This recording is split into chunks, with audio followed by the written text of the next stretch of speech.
বাজার ফান্ড প্লটের লিজ ৯৯ বছরে উন্নীত সহ ৭ দাবিতে বান্দরবানে মানববন্ধন।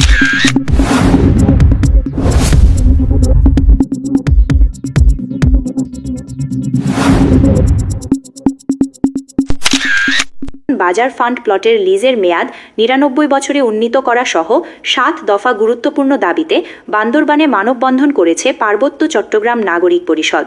মঙ্গলবার ২০ ডিসেম্বর সকাল ১১টায় বান্দরবান শহরের আবু সাইদ মুক্ত মঞ্চের সামনে এই মানববন্ধন অনুষ্ঠিত হয়।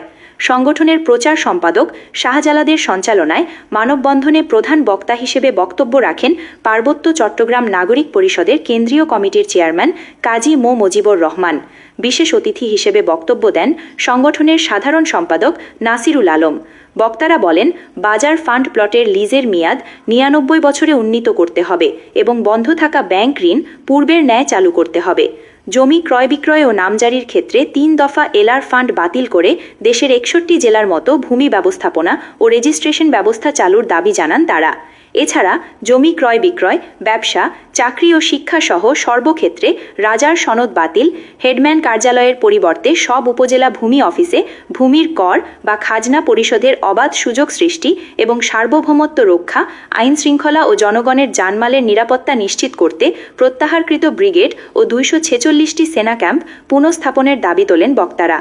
মানববন্ধনে আরও উপস্থিত ছিলেন নাগরিক পরিষদের নেতা মোহাম্মদ আলম মাঝি, ব্যবসায়ী আবুল কাশেম সওদাগর, আবুল বশর সহ সংগঠনের বিভিন্ন পর্যায়ের নেতাকর্মীরা।